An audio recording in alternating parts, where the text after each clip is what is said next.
Good afternoon, Dr. Naik. My name's Izzy Westbury. I'm the secretary here at the Oxford Union. I have a very short question to ask.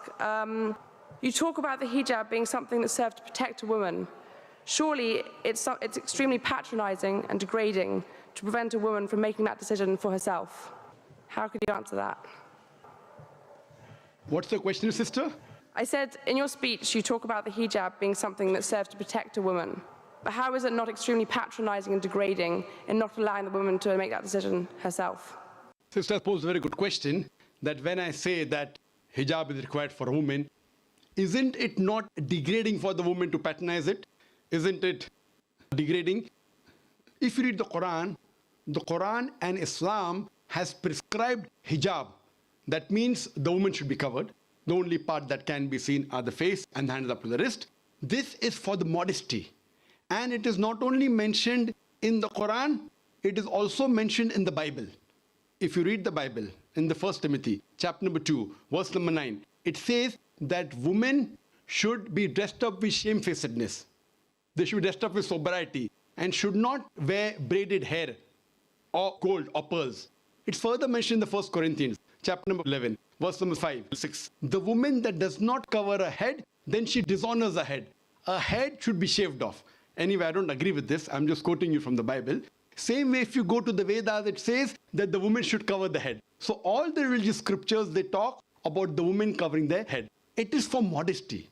It is not to degrade the woman. And if you analyze, there was allegation made against me saying that Dr. Zakir Naik says that if they don't wear hijab, that if you wear Western clothes, there are chances the woman will be raped.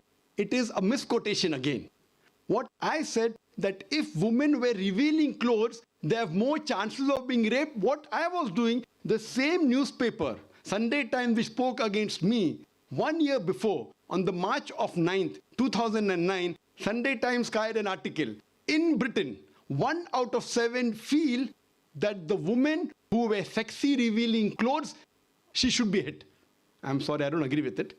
This is the statistics that was given in the Sunday Times on the 9th of March 2009, that in Britain, 1 out of 7 Britishers believe that the women who wear revealing and sexy clothes should be hit. I disagree with this. Furthermore, one more article came in 2005 in the same newspaper, Sunday Times. It said that 26% of the Britishers, they feel that wearing revealing clothes is partially or totally responsible for the rape. So what I say, that the more modestly you are dressed up, you are respected more. So Islam has prescribed the modest hijab for the woman, not to degrade her but to uplift her. I do agree there may be cultural differences. Islam cannot force anyone to adopt it. There are cultural differences. For example, I'll give you an example. That some societies, what they feel, that even looking at a woman is immodest. Some societies feel looking is no problem, but touching a woman is immodest. Some of the societies feel shaking hand is no problem. Some societies feel kissing no problem. Some societies feel doing anything as long as both agree is no problem. Different societies and different cultures have got different rules and regulations. When I went to America, while I was giving a talk, one of the Americans told me, "You Eastern women, you're immodest." I was shocked. So I said, "Why do you call the Eastern woman immodest?" He told me, "You Eastern women, you expose your belly."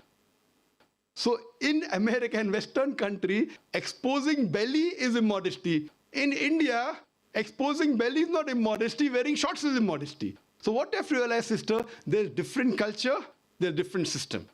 Islam cannot force anyone to adopt. It's clearly mentioned in the Quran in Surah Baqarah, chapter number 2, verse number 256, La ikrah fid din, there is no compulsion in religion. But if some women want to adopt the hijab because they feel modest and they feel respected, I feel no other woman should disagree. And when I've been to UK, I've seen hundreds and thousands of women who do cover their hair and who feel that they are uplifted because of this modesty.